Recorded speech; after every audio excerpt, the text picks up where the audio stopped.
Well, Bobby, thanks for doing this. We really appreciate it. Oh, It's thank you. nice to meet you and your wife. Thank you for having us. How did you first get to know Rob Miller? I met Rob probably our freshman year of high school.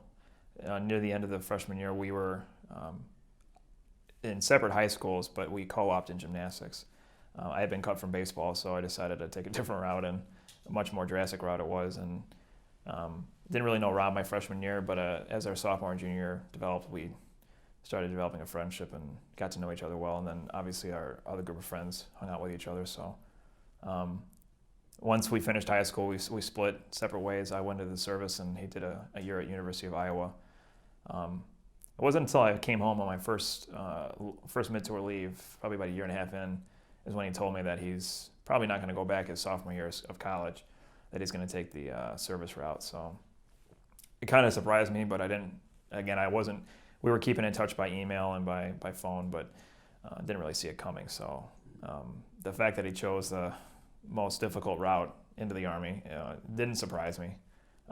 I knew his talents in gymnastics. I knew his talent physically and mentally and emotionally. So whether he could do it or not was obviously a test, but he cleaned house, if you will, with that talent. He did exceptionally well. What were the kind of qualities he had as a person when you first got to know him that, maybe served him well later on in life and what he was doing? Hands down, his physical ability, his agility, his ability to pick up on a technique, exploit that, and then get better at it, or vice versa. He's just a powerhouse, especially in gymnastics. Something that takes years to develop took him under a year. Something that takes years to get into well and develop as a leader on the captain on the varsity team, and took him under a year. He developed that role quickly as a sophomore because our club wasn't as populated as we wanted it to be. So he had to fill the ranks quickly, and he did that with hands down probably to the best of his ability, and much better than most of us could at his age. It wasn't until our senior year that I kind of started mimicking him. I realized the potential that he had. I kind of matured at that point, but he had done that years beforehand, so it was almost like living vicariously through him. And I did that even more as I was in the service, getting out while he was still in, just a year before he was killed. But to answer your question, physically, it was just a physically gifted person who exploited that talent into the special operations. What about his leadership abilities? You kind of touched on that a little bit, but he seemed to have some natural qualities there as well. Yeah, hands down, his leadership ability was bar none. It was something you don't see at that age group, at that age level. As a sophomore, junior, and into a senior year, it just got better and better. I was introduced to that role as a senior, so I didn't really have anything to fall back onto, whereas he, as a sophomore, knew what he was already doing, how to lead the team. He wasn't just a pointer and then do that. It was more of a pointer and showing how to do something. My experiences in his leadership, minus in the military, was strictly just based on how well we could perform as a team, and he led the way for that. So he wasn't just a pointer. He spoke words, and then he showed how to do it physically. Which service were you in? Him and I were in the Army, so we both shared the same. Oh, okay. You said you didn't see it coming necessarily that he was going to quit school and go into the Army, but at the same time, it wasn't really a terribly big surprise. Right. It wasn't a big surprise because I knew his gifts and I knew his talents, and I knew they would be served well in another field. The fact that I didn't keep up with him as often as we did in high school after high school was kind of what surprised me the most, was because I expected him to continue through college, because their family is academically gifted, and I never saw Rob backing away from something like school. But when I found out he was going that route, I immediately shunned that away and expected probably the best to come out of him from that, from his volunteering to go to selection, and then obviously into the Q course, and then into the teams. Yeah, it sounds like because of his background, and as you say, the family was very talented intellectually and behaviorally. He was going to do well. He rose pretty quickly through the ranks, from what I heard. He did. I joke with Maureen, his mother, that what I did in 5 years, he did in under 2. It was almost like I'm now becoming more. I'm living through him vicariously. I'm living through what he did, even though I've done some of it, not all of it, but I did a little bit to where I thought I would be. And he got ahead of me quickly. It was a fast track to promotion for him. So what took me a few years took him just a few months. So. Did you keep in touch with him while he was when he did his first tour in Afghanistan? Yeah, we emailed back and forth. I was nearing the end of my first deployment when he deployed the first time, and I continued our correspondence through email. Every now and then I would get a phone call when I was at home, but nothing to the extent of a 20 or 30-minute phone call. It was strictly just how's it going, but majority of it was through email. Could you get a sense of how he felt he was doing, or the importance of what he was doing over there? Could you speak to that? Going through my deployment, I know the circumstances behind what you say and what you do are two different things. So I can read between the lines, and reading through between the lines in the email, in between our emails, I kind of smirked, and then I understand. It was one of those. I kind of understand what you're doing. It was mostly just we're doing great. You can't tell them where they're at, but nonetheless, I knew he was in Afghanistan and I was in Iraq, so there's two different mindsets. But knowing my background and what I was doing with my family, I could read between the lines on what he was doing, kind of with his family and maybe with me. But there's some things that he can disclose more than I could, more than he could do to his family, because we can both kind of understand where each other are coming from. Was he proud of what he was doing? 100%. Hands down, it was a job that he had probably would have picked if he could have picked it his freshman year of high school, because he had it in him in gymnastics. It was just a matter of time before the dogs came out of him. But gifted again, physically and emotionally and mentally, knowing that he can put up with more and tolerate more at his age group than most of his peers could, probably set him above everybody else at the time. Very few people can just sign up, go through the course and the pipeline, and actually make it into a team in the amount of time he did. And he proved that, and he's one of those small statistics that you don't really hear about. So, obviously, when you heard that he'd been killed, it was probably a horrible shock. Could you tell me how you learned about it?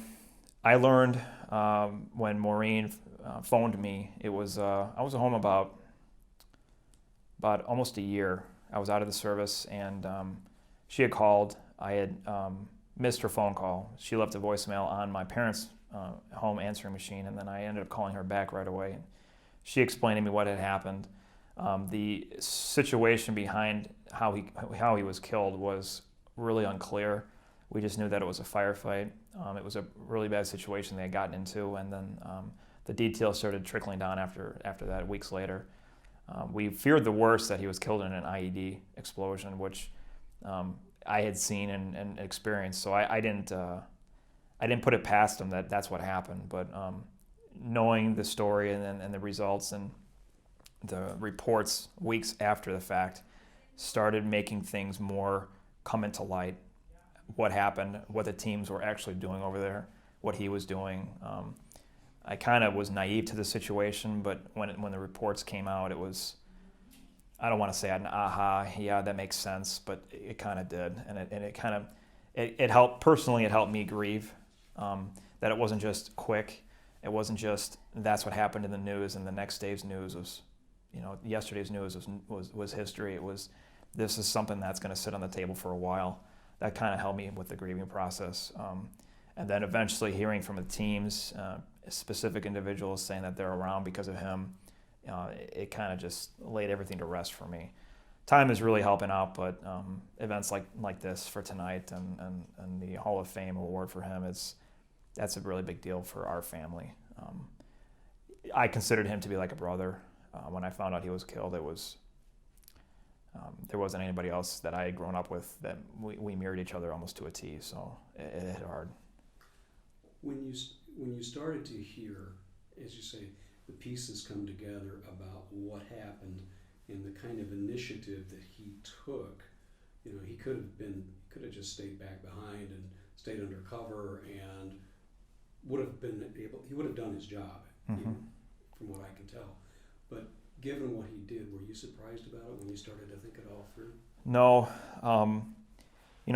when I begin to hear the reports, more accurate reports, and how I can put pieces together, some of the videos that the government and the Department of Defense have put together, I begin to piece together, in my opinion, maybe what had happened, what was going through his mind when things were going south quickly. The fact that he needed to create wide space for his team to move out because of Captain Cusick getting hit, because of other members of the team either being wounded or needing cover quickly. Rob saw the situation, did not question it, sized it up to the best of his ability, and moved out with a purpose with it, and made the action possible. That does not surprise me at all. There's a part of me that feels that there was not carelessness involved, but there was a sense of this has to happen, and if it doesn't, it will get worse quickly. And that was almost the better of the two evils. It's more of a crass way of looking at it, but I don't know how else to really explain it. It is what it is, and what happened. But what happened was the better of the two situations that he had sized up, and he saw what was in front of him. I know for sure he saw what was in front of him. It was entirely possible that everybody could have been wiped out. Sure. There is an entire ODA team and Afghan National Army soldiers that are alive today because of him, and not just one or two, an entire team's worth. And it's very befitting on the award. Being at the White House for the ceremony was probably the biggest honor that I ever had as a member of the military and as a civilian. Being a part of that, just knowing my friend is a part of history. There are textbooks now that will have his name next to Audie Murphy and Alan Lynch and Bob Howard. You know, it's not the Derek Jeters, it's the other people that make a real difference, and Rob is one of them. What do you hope that future generations, your generation and the others to follow, and all of ours, what do you hope that people will take away from Rob's sacrifice, from his character? You know, what could other people learn from him that would do honor to his memory? His character, it developed as a young kid, I'm sure, in his family growing up. The character that I saw was exposed 100% in high school. It wasn't something that was shadowed. It wasn't something that was kept behind closed doors. It was strictly who he was. This is how I am, and if you cannot deal with it, get out. It wasn't abrasive, but it was to an extent where if you can't be around it, then you're not going to get any better. And I'm sure that came out with the teams, and I'm sure the teams made him do the same. His character will always live on in my mind, knowing who he was. For somebody who doesn't know Rob, his story, in and of itself on paper, will explain the kind of person he is. Very selfless, looking out for others, and it's not about yourself. It's about the person behind you and to the left and right for him. How has knowing him changed your own life? I was asked this in 2010 when we did the other interviews for DOD, and I the first thing I said was I'm internally grateful for knowing Rob. I don't know if it was a chance meeting or a chance encounter, or if it was just placed in front of me to be great friends, but I am eternally grateful for knowing who he was. I wouldn't give that up for anything. I would not give that up for anything. I think we're pretty much at the end of. Is there anything else that I haven't touched upon? No, that's. Well, you did a That's terrific ahead. job. I appreciate it, Jack. Thank you very much. Absolutely.